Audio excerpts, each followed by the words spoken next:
All right, welcome back to TechTime Radio. I'm your host, Nathan Moe. Mike, what did you think about the whiskey during the break? It's really good. All right, well, this is the Ezra Brooks 99 proof bourbon whiskey.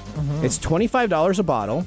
It is Scotland malt, sherry, spice, and floral aromas and flavors that dominate the malt gentle Scott special signature of 12 hand-chosen single malts. It's got a slow burn, but it's a good tasting burn. It really does taste good. Yeah. So I think so. Mr. Miller, who didn't like our whiskey last week, even though we both liked it, so he liked it. He thought this was pretty good, and it is a sour. It's a little bit of a sour, a sour mash bourbon whiskey. So we got more to drink of that. So that's fantastic. You know what's really bad about this? We have stones? to drink more whiskey. We're gonna have to drink more whiskey because it literally took up half the glass there. So it's not really a shot. It's like a half a shot. Dang it! All right. Well, let's move on to our next segment. We have an expert that is going to be joining us. Essentially, we have Dominique Enhorn. First, he is not an American. He is a French businessman who has earned his fortune in the U.S. digital revolution. 2 years back, he left the smog of Los Angeles, but not to retire. His project was ambitious to set up the world's largest rural startup incubator and accelerator called Unicorn, and turn a 118-year-old franchise of rugby, Sarlat Rugby, into a social media powerhouse. This SEO expert is joining us from France, where it's like 2 o'clock in the morning. Let's start our next segment. This is a segment we call Ask the Experts. All right, we're excited about having our founder and CEO on the line here. Dom, tell us a little bit about yourself. Thank you for joining. What time is it in France right now? I know it's really late. It's more drinking time on my side than on your side. That's what I know. Is that what we know? Okay. All right. So that's what time it is. That's 1 or 2 o'clock in the morning, I think. So Dom, tell us a little bit about yourself. Tell us about how you first had an online art auction company that you've sold. Tell us a little bit of your background before we start asking some questions here. Sure. Well, I grew up in France, half French, half German. Moved to the U.S. in 1993. Immediately got immersed in the digital marketing space. My first foray in that space revolved around a online art auction. I can't draw, so I was always fascinated by art. And it took off early on. Was purchased by a larger company about a year later.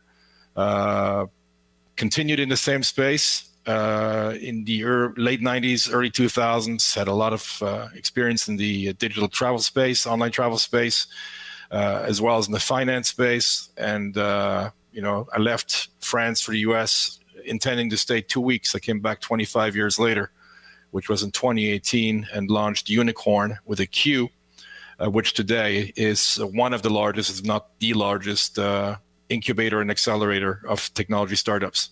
So tell us a little bit about that. We're going to spend a lot more time on the rugby stuff so Dom and I had a nice conversation. I think it was like a 15-minute conversation that went to 45 minutes. So we talked about a lot of different areas. But let's talk about specifically Unicorn, right? Because that's your main company that you work at, probably 9 to 5, not really, but you probably work at there 9 to 5, and then you work from 5 to 2 in the morning at your sports process of how it goes. So tell us a little bit about Unicorn, what it's about, what your plans are, and some of the investor aspects of that. Yeah. So, initially the idea was to provide a healthier living space outside of big metropolitan areas, outside of big cities, to young and older startup entrepreneurs. So that was roughly we had the idea in 2017. I always intended to move back to France at some point. We packed our bags early 2018, set up for the move. As we moved, we knew that we wouldn't be moving from Los Angeles to Paris. So my wife and I, we crisscrossed France. We visited 56 medium to small size cities. We settled on Sarlat because of its sheer beauty, and we figured, why not set up shop here? Beautiful rivers, 1,001 castles in a 30-mile radius. And we just did it. We just went for it. And things grew very, very quickly. Obviously, COVID accelerated the pace, the exodus from big cities to smaller towns, including in France and in surrounding countries. Today, we're roughly 60 people inside of Unicorn from 27 different countries. Fantastic. That tells you that, you know what, you can still be prosperous during the COVID-19 aspects if you can pivot and change and dynamically provide value for individuals in the market itself. Oh, yeah. So let me ask you, I'm consulting for a French oven place. So let me ask you this question here. Do you have, or do you know of a Leconche stove by chance? I'm not sure why you need an oven with the weather you got right there right now. So. Okay. He's a glutton for punishment. So I'm curious. I've never been into the French stove areas, but I was consulting. No, there are a lot of them. There are a lot of them. French and Italian stoves. I don't know them. It's not my area, but there are quite a few of them. There's quite a few. Okay. Well, I had to ask the question. If he would have said yes, I would have been, oh, that's amazing, because way to go. There you go. Okay. All right. Well, let's continue. Let's move on. That didn't go as good as I thought it would have. Okay. All right. So let's talk about turning a 118-year-old franchise into a social media darling. Okay. So I had the ability of owning a minor league basketball team in the Pacific Northwest. It was a dream come true on my bucket list, and it was a financial suck unlike I've ever done money before. And so we tried to do social media, and I think we were like the starlight of the whole league itself. But what happened is the league wasn't really good with social media or any aspects of that. So it really brought all the social media aspects that we were doing down. So let's talk first, Dom, about this. Let's talk about, you took over a team. What was the first thing that you looked at to do after purchasing a team to get it ready to move into the new generation with social media? It was undoubtedly the brand, and with the brand, first and foremost, the logo. So you said something that's very interesting, which probably dates back to a few years. If I had to make this decision 10 years ago, I probably wouldn't have done it because it would have been too challenging to do it. Today, we live in a world where obviously impressions and first impressions are everything. Yep. You don't necessarily know whether what you're seeing on social media is real or an avatar. And very often it is an avatar. And I think that translates very well into what we've been able to do in terms of taking a very old franchise that was founded in 1903, a rugby franchise, which today plays semi-professional rugby in Europe at a relatively high level. Okay. But when we took it over, usually what I like to say is we took over a 118-year-old startup, with a lot of skeletons in the closet. We started with a 25-yard penalty when we took it over. And literally, as we opened up drawers, everything was falling onto us. And that was about 15 months ago. When we took it over, also, the team had roughly 1,000 followers on social media. Today, we have over 200,000 combined. We've signed broadcast agreements for our games, including in the U.S., and we've been able to build a burgeoning brand that has quadrupled its revenue during COVID with no games being played. Wow. So explain that to us. Explain what are some of the key aspects here of the first. So you take over a team, totally understand that, right? So you have probably lots of meetings with some old timers that say, hey, we've always done it this way. We've done it this way. You're coming in with a brand new vision, direction. How do you go about making that change? And what are some of the key technology items that you've used to, and congratulations on getting the U.S. to pick up your rugby games, and I'm excited about that. I like rugby. I actually have watched rugby pretty aggressively, more aggressively than I ever will watch soccer, because I find rugby to be very interesting. What's that? You're right in Sounders territory. I know. We're in the Sounders territory. But let me just tell you, rugby is very entertaining. Awesome. The way they throw the ball in, the way they have the scrum. But what is the first thing that you do when you take over a team like that? How do you say, hey, guys, we need to grow our social media audience. We need to be active in that. What did you do to get those things going? Well, I think the first thing we did was to set a baseline and get everybody on the same page, because obviously it's difficult to come in cold into a place that's been, a franchise, a religious franchise, as I might say, for 118 years. So you're 100% right. A lot of older people in place that have been doing something for a long time, but just because you've been doing it for a long time doesn't mean you've been doing the right thing. So yes, we ruffled some feathers, but we moved in with an entire team, the entire Unicorn team, and basically took over the brand from scratch, recreated the logo, created digital assets that didn't exist, an English website, a French website, a German website, a Spanish website. We created mobile apps that never existed before. Brand new rebranding for all of the imagery, all of the assets that have been shown around town. brand new merchandising assets, online stores. Today we have 30 derivative products, a mascot that nobody had ever seen before, which was sorely missing. We live and operate in a small town in the southwest of France that in the winter has 10,000 people, but in the summer has close to 3 million tourists. And nobody ever capitalized on the tourism aspect at all, just assuming that the people who would be visiting wouldn't be interested in rugby when in fact they are. So in a nutshell, as it stands, from the onset, we didn't really create anything that didn't yet exist. We just amalgamated a lot of the tools that we all have access to, and we just put them to the disposal of the team. That's fantastic. So let's talk about logo, right? So you rebranded the logo, and that was kind of a big aspect of that. So when you do a logo rebranding for anything that you do, what type of time and effort did you go to that? Because I know some people, when they do a logo, they'll buy, I can just go and get one for $19 at Logos R Us on the internet that's dirt cheap, and they put it together and no backing or information. What did you guys do to actually spend the time and make sure that your logo was a key part of your team? Yeah, so first we wanted to make sure the logo really resonated with what the team stands for, that the long history would carry over into the look and feel, the colors, and the imagery of it all. And then we wanted to make sure that the logo would be aggressive, because we are playing rugby, and would be truly representative of what we're trying to build in the future, not so much what existed in the past. So along with the logo, we also had a slight name change. So for those of you who speak French, the first, the acronym for the team was CASPN.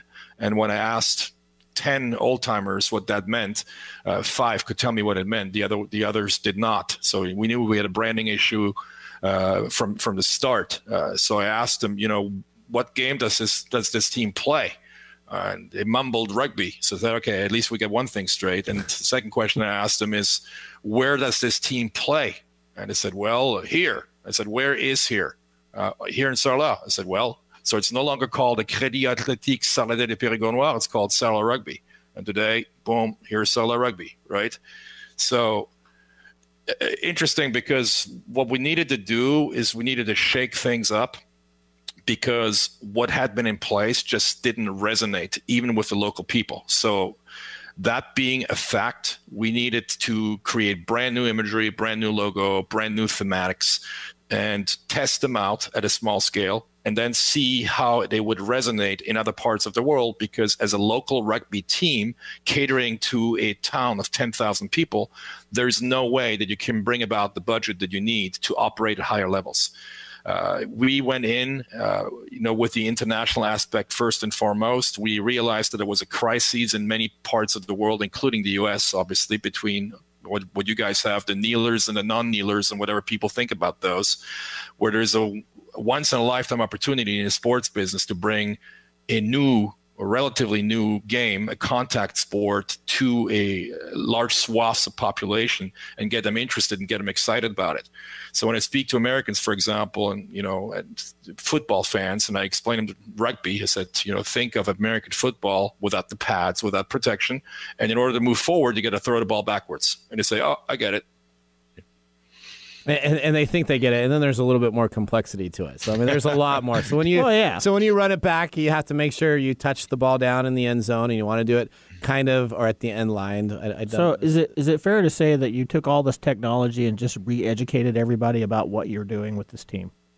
I think, yeah, in a sense, that is absolutely true. It's interesting you mentioned that, because when we first did it, we knew it would be a lot of work. And we set ourselves out, obviously as a technology firm, to say that at some point in the future, the need is there for other amateur teams. They have the exact same friction points, the exact same pain points. So instead of just building this for one team, we started platformizing it from the scratch from the very first day. And literally 6 months in, we had 30, 40, 50 other teams contacting us. How did you do this? Can you work with us?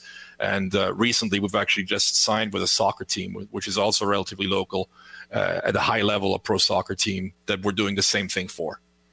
So now let's talk about the league too, right? Because when we talked about this, it seems to be the league looked to you as kind of the shining star and said, hey, let's develop some of our league aspects on this also and take some of your marketing expertise and your technology expertise to make it so that the league itself would kind of improve on aspects. Is that correct? Yeah, so it's actually true for the rugby league and for the soccer league, obviously called football here in Europe, where you have a lot of legacy issues in terms of branding. Typically, either coaches or presidents, used to be former coaches and former players, they don't have a marketing mind, and they'll be the first to admit to that. And it's been very, very easy getting their attention and getting them on board. With the concept that we launched internally, the platform called Challenger X, where they come to us and say, "Hey, we have a rebranding issue, we have a social media issue. Our digital assets don't produce what they're supposed to be producing." In many cases, they're set up as NGOs at the amateur level, relying exclusively on donations. Yet when you go to their website trying to make a donation, the plugging is not working. So that's obviously not a good thing. Especially if it's your sole revenue source, aside from ticketing and some special events that you may be running. So that's really important, making sure that if you're going to be a charitable or a nonprofit or rely on donations, having all of your aspects of people being able to donate and generate those funds as needed. So let me ask you one question before we leave. If you are to take over a website for someone and help them in their social media, what is the first thing, whether Unicorn or yourself, looks at on a website to say, you know what, we're going to need to make some changes because this is what you currently have? I'd say the funnel. Whether you'd have to take a look at whether or not first of all, what's the revenue model, what's the business model of that website? Is it purely driven by advertising, which is pretty rare today? In most cases, the intent is to convert a user into either an action or a transaction, i.e. a lead or an actual purchase, in which case you measure everything. Unlike 50 years ago, today we measure everything from A to Z. And you can measure it in a live environment, from the person landing on the page, doing some, heat mapping and see where they drop out, what the stick rate is, and what the attrition rate is, and just fix it on the fly. And most people don't do that. The second thing I would say is that instead of building it in hopes that it will come, we know they're coming, and hence we're building it. And it's usually not the way people operate and people launch websites. We've all done the mistake where we just decide to launch some digital assets, put them up, and then try to figure out how we're going to get people to come to us. Well, we use keyword data. We know how many people are searching for a specific keyword in any language on any device, month in, month out. That data is freely accessible. And based upon that data, we decide what to build and then how to convert them. All right, so if I want to find out more about your rugby team or Unicorn's all over all you got to do is spell unicorn with a Q, which is a perfect way to do it. So it's UNIQORN, and if you just put that in any Google search or MSN search, it's coming on up. But your rugby team isn't always the easiest to find, so how would people go and search for your rugby team so that they can watch games, maybe become a fan? Us in the Pacific Northwest are going to be watching your guys' games when we can. At least I will be. So how do we go about that? Yeah, I had no impact on the name of the town, obviously, so it's a little more difficult, right? So It's Sarlat, SARLAT, sarlatrugby.com for the US version of the site. Very active on Facebook, same thing, Sarlat Rugby. Instagram, same thing. Reach out to us, follow us. We're in the process of launching a 24/7 rugby channel as well, which will be active within the next 3 weeks under sarlatrugby.tv. But once you're on our Facebook channel or Instagram, you'll be kept abreast. Perfect. That's great. Well, we got fans here at TechTime Radio. Thank you very much for joining the show today, and we wish you guys the best, and we will touch back with you again later during the season. Thanks, Dom. Thanks, guys. Appreciate it very much. Great. Thank you. All right. Well, there you go. Rugby team with technology, specifically the keyword searches and his SEO were his main aspects on what they did first before they decided to build the site itself. Really important.